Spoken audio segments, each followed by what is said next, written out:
and welcome. I'm Antonina Antosha and you are watching Head to Head on uatv. The price for their courage is their freedom.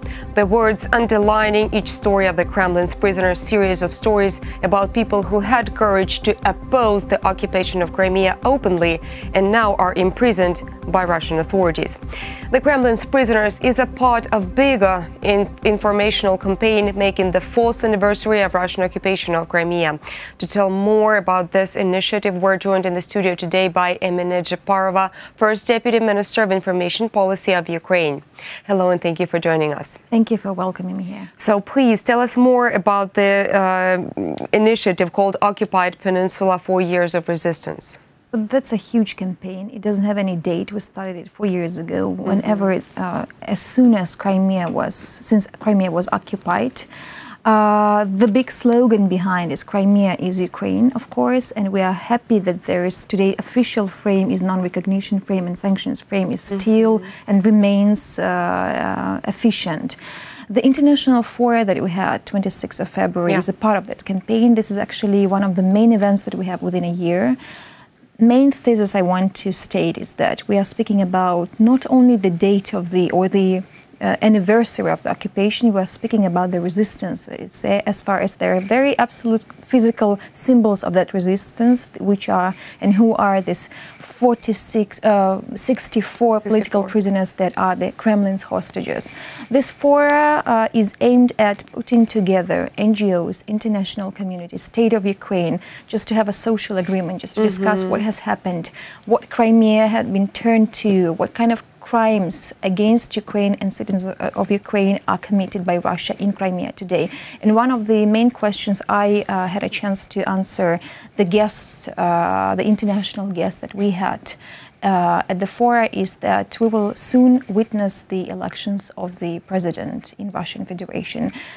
It's not a secret for us that they are quite predictable and the result is quite predictable and Mr. Putin will win, mostly win. And the issue and the question that I raised in front of the international guests was, as far as these elections would not be legitimate, because the election would also include the votes of Crimea, and this territory is occupied, and if it's not recognized, thus the votes of Crimea would not be recognized, thus the president should not be recognized.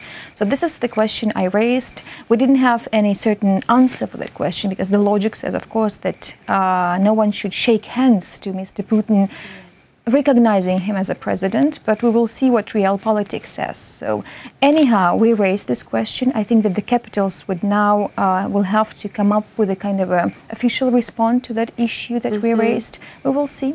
Much would show us. Okay, well, also during the forum, there has been a documentary presented, also called The Prisoners of Kremlin. Can you dwell a little bit more on the documentary, please? Yeah, I'm very grateful to the TV channel uatv that is a part of that production.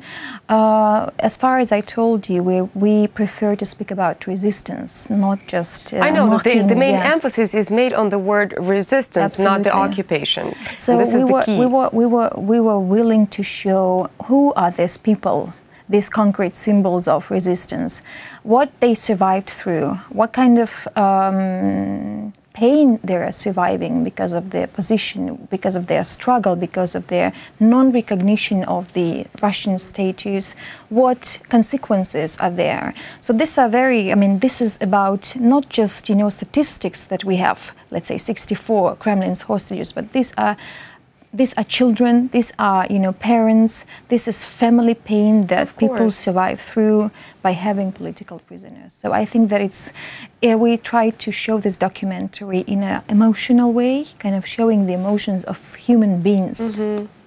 Well, also the aim of the documentary is to show the international community of what is actually happening in Crimea and in Ukraine, because unfortunately, as it turns out, not a lot of people are actually aware of what is going on. Yeah, and also sorry, Antonina, the whole world, we are aware that the whole world does not live the same pain as Ukrainians do. Of course, there are so many international challenges that the whole world is surviving through, like Syrian issue, terrorism issue, and many others. So this film is actually an instrument for mostly Ukrainian diplomats to raise Crimean issue once again by showing this film to have a series of discussions or seminars or side events within different Ukrainian embassies abroad. So we believe that this is a very practical instrument that would help our Ukrainian Ministry of Foreign Affairs to make the position more articulated and to raise the awareness of international community and what Crimea is today. May I quote Rebecca Harms here, who was also present at the forum and who was also giving a speech at the forum. So she said, "It seems to me that the world knows little about the fact that Crimea becomes a militarized peninsula, a military outpost of Russia on the Black Sea. It is very important to understand this in the context of changes in the geostrategic situation. It seems to me that people who are unaware of these details may become subjected to Russia's populism."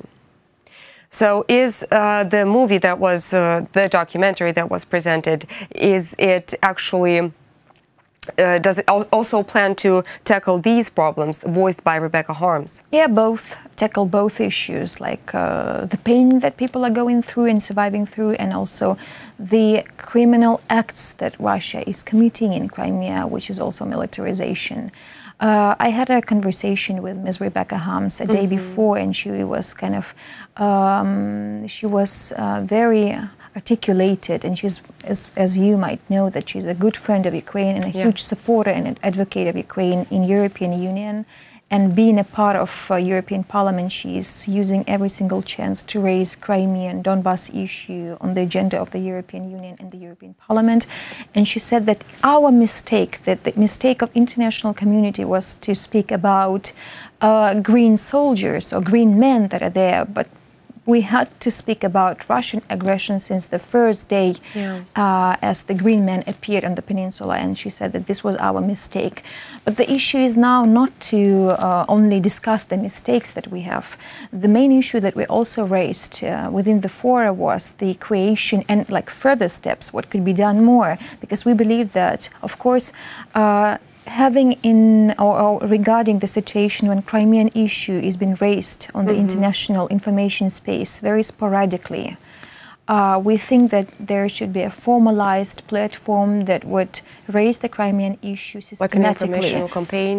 Not information campaign. This, first, initially we thought that it could be a kind of a formalized platform within an international organization, let's say United Nations. Okay. But then, of course, we see that sometimes international organizations are not ready to face the challenges and to come up with a very concrete result, because Russia, let's say, does not allow the monitors of the United Nations into Crimea. Or the OSCE, for that matter. Or they are ignoring the decisions of ICJ, which is the International Court of Justice. They are ignoring international law, and this is the thing that we have to deal with. So the issue is to raise Crimean issue, to make a formalized platform that would consist of different states, friends of Ukraine, that would raise Crimean issue systematically, let's say a couple of times in a year, but not just sporadically as whenever something happens in Ukraine or in Crimea. Okay, well, any steps on creating that? Have they been made already? I mean, of course, in this regard, the MFA, the Ukrainian MFA, is the leading ministry, and as far as I know, the negotiations about this platform are there. So the International Fora was also one of the parts or one of the steps to get the feedback. To get that feedback. The feedback was, yes, that it is necessary to have this platform. So the instruments or what kind of platform or what are the, the physical implementation of that idea is the issue and the aim of MFA to come up with. Well, hopefully the platform is going to be created anytime soon. Thank you so much for coming and sharing this information with us. That was Emine Dzhaparova. She's the first Deputy Minister of Information Policy of Ukraine. Thank you so much for watching. Stay tuned with UATV.